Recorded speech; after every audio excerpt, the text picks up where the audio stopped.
playing next? Well, Some alligator lore. The Butcher of the Sands updated lore. welcome ladies and gentlemen to another episode of the Lore of League of Legends. Rennick. Now that we've finished covering Nasus, it's time to move on to his brother. Once an esteemed warrior and now after millennia buried beneath the sands of Shurima and succumbing to insanity, he seeks vengeance on the one who he feels betrayed him at the fall of Shurima. Without further ado, I present to you the updated lore of Renekton, the Butcher of the Sands. Enjoy.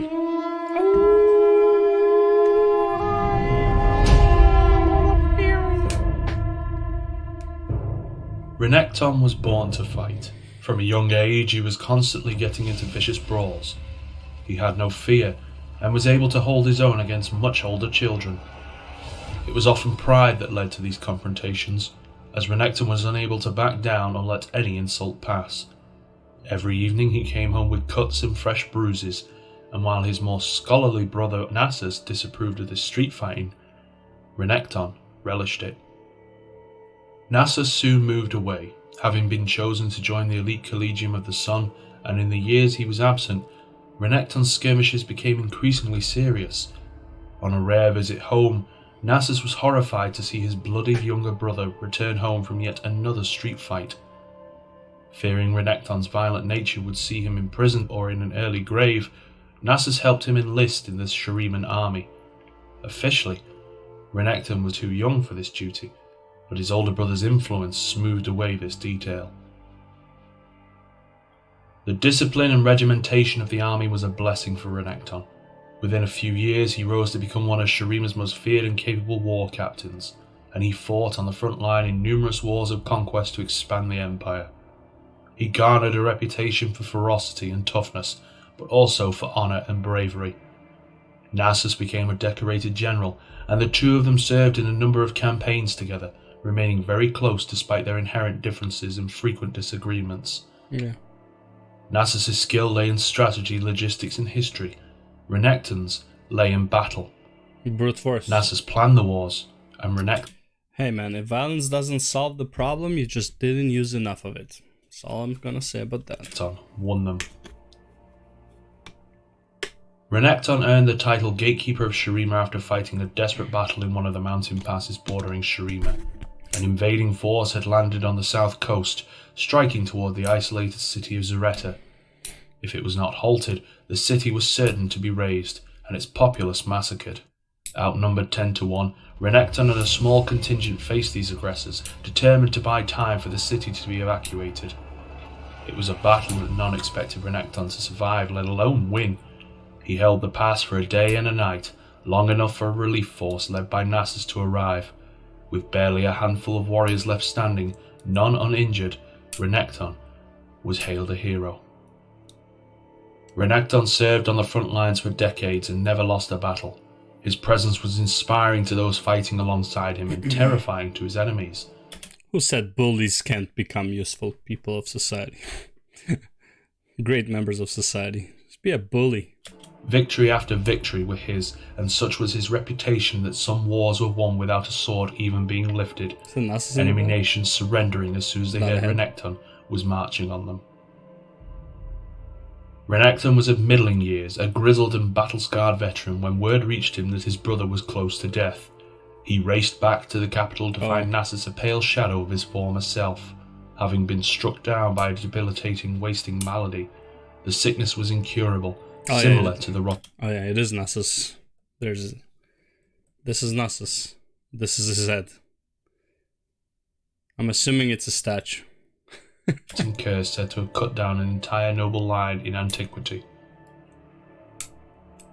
Nevertheless, Nasus' greatness was recognized by one and all. As well as being a highly decorated general, he curated the great library of Shurima and penned many of the finest literary works in the empire. The priesthood proclaimed it to be the sun's will that he undertake the ascension ritual. The whole city gathered to witness the holy rite, but the tragic illness had taken a terrible toll, and Nasus no longer had the strength to scale the stairs to the ascension dais. In the ultimate act of self-sacrifice and love, Renekton lifted his brother in his arms and climbed the final steps, fully expecting to be obliterated in the process by the holy energies of the sun disk. He deemed his sacrifice a small thing to ensure that his brother would live on. Yep. He was just a warrior, after all. Also probably didn't want to live if his brother died, kind of thing. Albeit a talented one. While his brother was a peerless scholar, thinker and general, Renekton knew that Shurima would need Nasus in the years to come. Please, he didn't care about Shurima. Renekton was not destroyed, however. Beneath the blinding radiance of the sun disk, both brothers were raised up and remade. When the light faded, two mighty ascended beings stood before the onlookers. Nasus in his lean, jackal-headed body, and Renekton in his immense crocodilian form. Their form seemed apt. The jackal was often regarded as the most clever and cunning of beasts, and the fearless aggression of the crocodile fit Renekton perfectly. Shurima gave thanks to have these new demigods as guardians of the Empire. Renekton had been a mighty war hero before, but now he was an ascended being, blessed with power beyond mortal understanding.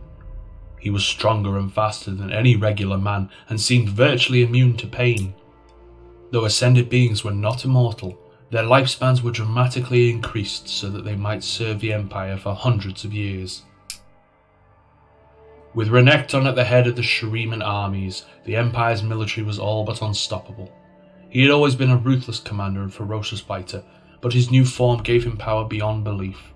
He led the soldiers of Shurima to many bloody victories, neither giving nor expecting mercy. More so than before. His legend spread far beyond the borders of the Empire, and it was his enemies that gave him the name Butcher of the Sands, a title he embraced. Yeah, it's fitting. There were those, Nasus among them, who came to believe that a portion of Renekton's humanity had been lost in his transformation. As the years progressed, he seemed to become crueler, relishing the spilling of blood more than was natural, and whispers circulated of atrocities he committed in the name of war. Nevertheless, he was a staunch defender of Shurima, and he faithfully served a succession of emperors, ensuring the security and greatness of Shurima for hundreds of years. During the reign of Emperor Azir, word arrived that a magical being of fire had escaped the magical... Hey man, even the Butcher of the Sands needs a vacation sometimes.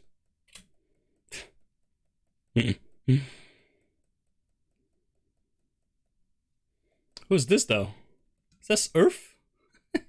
The seal? sarcophagus that abounded in its underground prison.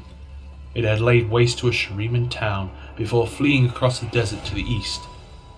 Renekton and his brother Nasus sent forth to recapture this legendary foe. Kazakhs. While they were absent, the young emperor, guided by the manipulations of his magus Zereth, attempted to join their ranks and become one of the Ascended. The results were catastrophic. Renekton and Nasus were a day's ride from the capital, but even so they felt the shockwave as the ascension ritual went awry. Knowing that something terrible had come to pass, they raced back to find the glorious city in ruins. Azir had been killed, along with most of the city's populace, and the great sun disk was falling, drained of all its power. At the epicenter of the ruin they encountered Zereth, now a being of pure, malevolent power. The brothers sought to bind Zereth in the magical sarcophagus that had held the ancient being of fire. For a day and a night they battled, but the magus was powerful and would not be held. He shattered the sarcophagus and assailed them with spells fueled by the power of the sun disk, which crashed to the ground as they fought. Knowing that they could not destroy Zereth, I guess they're weaker than him because he's like a full ascended compared to them. Like they're also full ascend, but it's like their ascension was divided in two for like two people, whereas he took all of it for himself maybe. But then wouldn't Azir be then his other half ascended? So it's like technically Zereth shouldn't be as strong then. I mean, we don't know how it works, but like kind of makes sense. Renekton finally wrestled him into the depthless tomb of emperors and bade his brother seal them inside forever.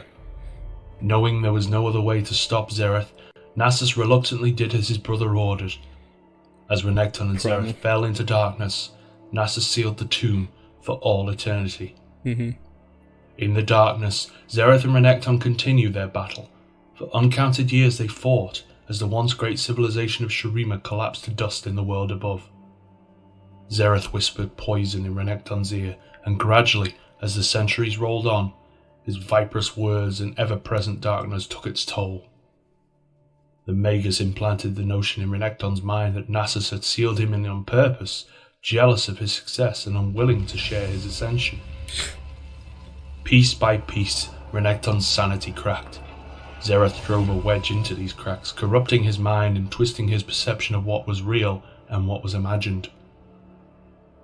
Thousands of years later, the tomb of the emperors was opened by the mercenary Sivir, freeing Renekton and Zereth. Renekton roared his fury and thundered out in the Shuriman desert, sniffing air for the scent of his brother. Renekton now roams the deserts, seeking the death of Nasus, the traitor he believes left him to die.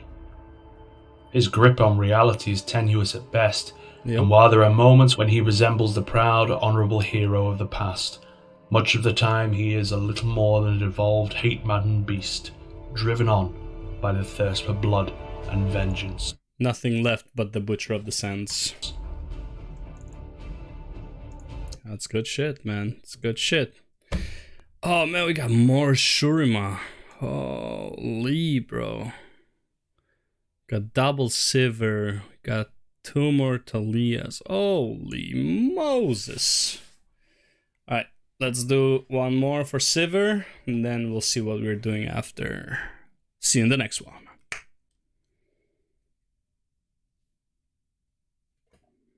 See you in the next one.